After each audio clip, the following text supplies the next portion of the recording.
Hallelujah. प्रभु यीशु गौरवमय नाम आप समस्त को स्वागत कर। आज विषय हूँ दूत माने आंबर सेवा करता।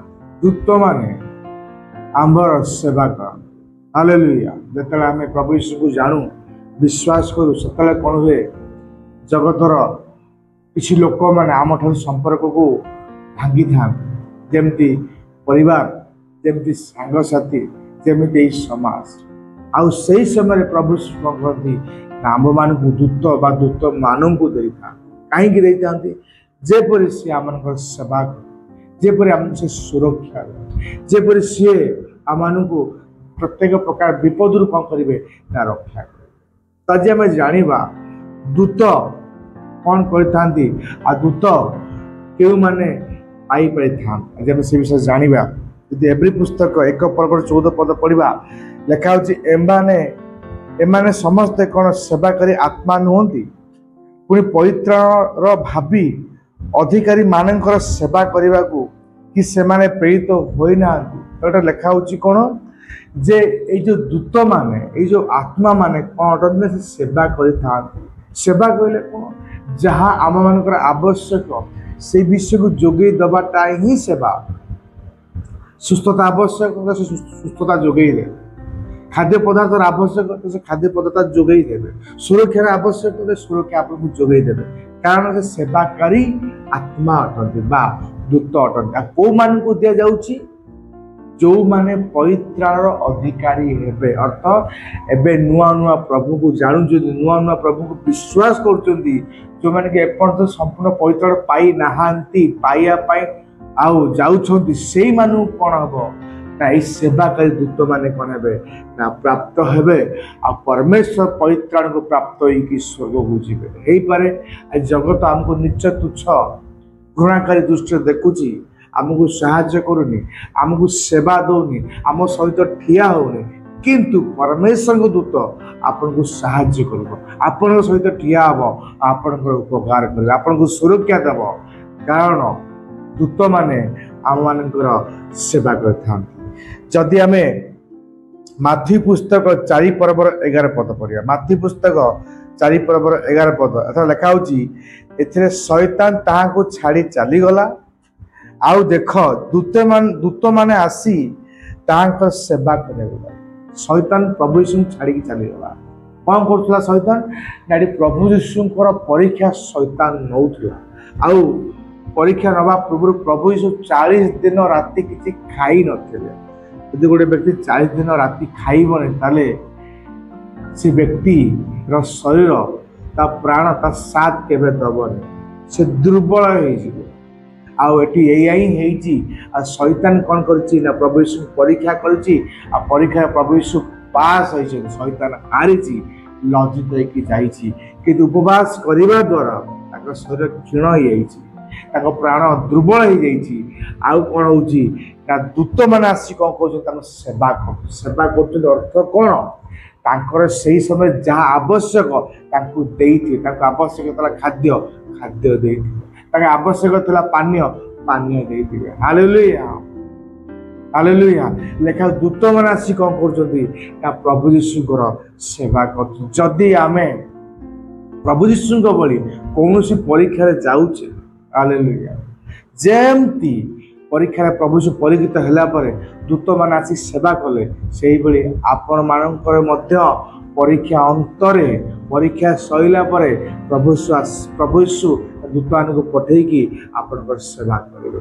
जदि प्रभु यीशु भली सचोट भाव में आम परीक्षा होचे तो प्रभु यीशु भली दूत माने मध्य आम आसिकी सेवा करेंगे आउ आम को बल देवे परमेश्वर के निमंते जीवन जीवाई परमेश्वर राज्य को आउ लोकानुगर प्रकाश करने कारण दूत माने आम मान सेवा करि।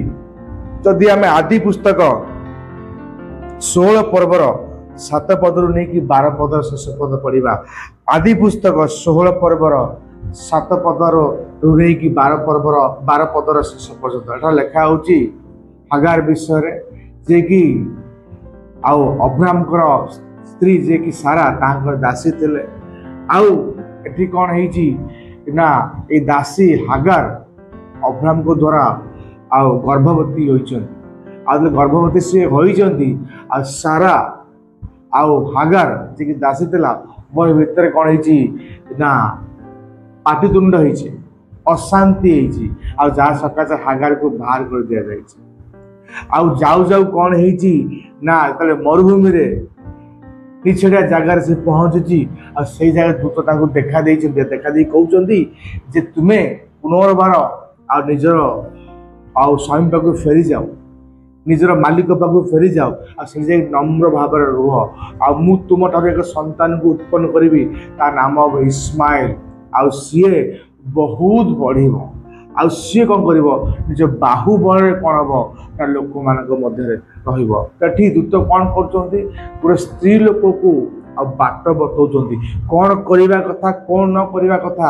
ସେ କହୁଛନ୍ତି ହେଇପାରେ ଯେ ଦୂତ ନ ଆସିଥାନ୍ତେ ତାହେଲେ ସେ ସ୍ତ୍ରୀ ଲୋକର ଅନ୍ତ ହୋଇଥାନ୍ତା, ସେ ମରିଯାଇଥାନ୍ତା। କିନ୍ତୁ ଦୂତ ଏଠି କ'ଣ କରୁଛନ୍ତି, ତାଙ୍କୁ ବାଟ ବତେଇକି ପୁନର୍ବାର ତାଙ୍କୁ ଅବ୍ରାହମ ନିକଟକୁ ପଠାଉଛନ୍ତି।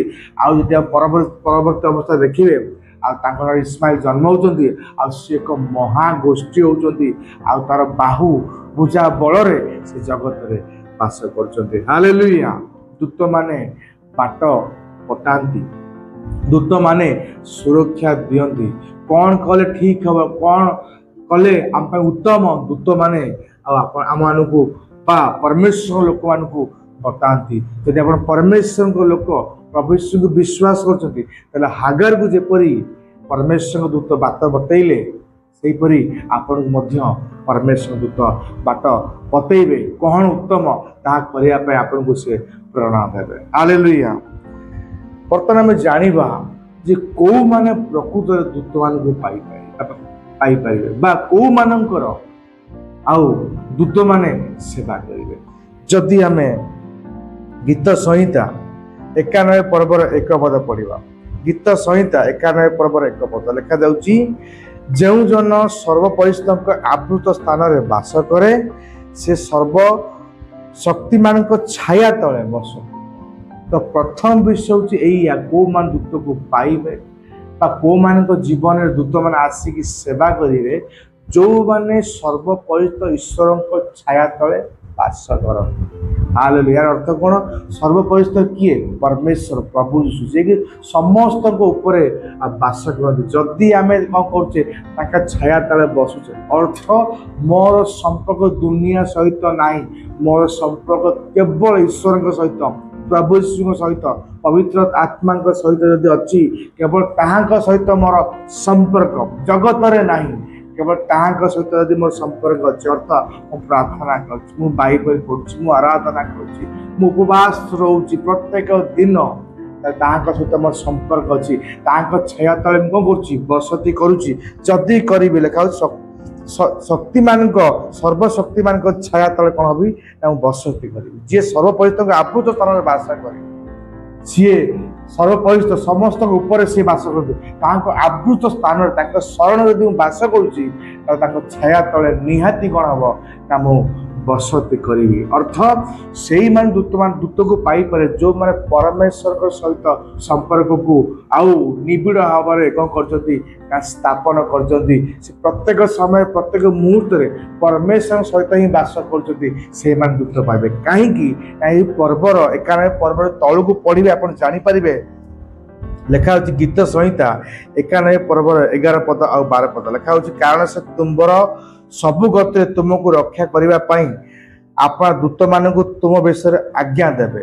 ଲେଖା ହେଉଛି କ'ଣ? ଯେଉଁମାନେ ସର୍ବପରିଚିତଙ୍କ ଆବୃତ ସ୍ଥାନରେ ବାସ କରିବେ, ତାଙ୍କ ପାଖରେ ରହିବେ, ପରମେଶ୍ୱର କ'ଣ କହୁଛନ୍ତି ନା ସେଇମାନଙ୍କ ନିମନ୍ତେ କ'ଣ କରିବେ ନା ଆମ ସମସ୍ତ ଗତିରେ ଆମକୁ ରକ୍ଷା କରିବା ପାଇଁ ଦୂତମାନଙ୍କୁ ସିଏ ପଠେଇବେ। ଆପଣ ଚାହାନ୍ତି ସବୁ ଗତିରେ ଆପଣ ରକ୍ଷା ପାଆନ୍ତୁ, ସବୁ ଗତିରେ ଆପଣ ସେବା ପାଆନ୍ତୁ, ସବୁ ଗତିରେ ଆପଣ ଠିକ ରୁହନ୍ତୁ ବୋଲି, ତାହେଲେ ସର୍ବପରିସ୍ଥିତିଙ୍କ ଆବୃତ ସ୍ଥାନରେ ବାସ କରନ୍ତୁ। ଅର୍ଥ ପରମେଶ୍ୱରଙ୍କ ନିକଟରେ ରୁହନ୍ତୁ ପ୍ରତ୍ୟେକ ଦିନ, ପ୍ରତ୍ୟେକ ସମୟରେ।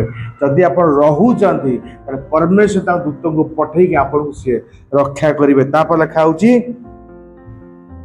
ଆଉ ରକ୍ଷା କରିବା ପାଇଁ ଆପଣ ଦୂତମାନଙ୍କୁ ତୁମ ବିଷୟରେ ଆଜ୍ଞା ଦେବେ, ତୁମ ଚରଣ ଯେପରି आ पत्थर न बाजे एथिपाई से माने स्वहस्त तुमको तोली धरिबे।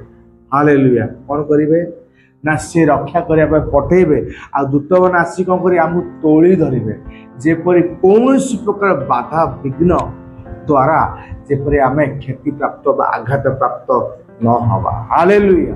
आपण चाहती परमेश्वर दूत को पाइबा ताहले सर्वप्रथम आवृत स्थान रे बास करतु। अर्थ जगत सहित संपर्क नुह, समाज सहित संपर्क नुह, ईश्वर सहित सबुठ अधिक संपर्क रे रुह। जदि आम रोचे ताहले सी जिते विपद आसो दूत मान से आज्ञा करेंगे जेपरी आम पाद आम चरण कौन प्रकार बाधा विघ्न बा पत्थर सहित क्षति प्राप्त बा आघात प्राप्त न हो। हालेलुया। प्रभु यीशु आपण समस्त को आशीर्वाद करतु कारण दूत माने आमनकर सेवा करता।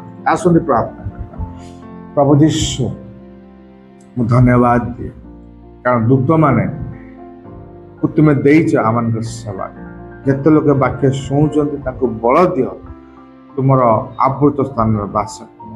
धन्यवाद प्रभु यीशु नाम मांगु। आमेन आमेन आमेन। प्रभु यीशु आपण समस्त को आशीर्वाद कर। धन्यवाद।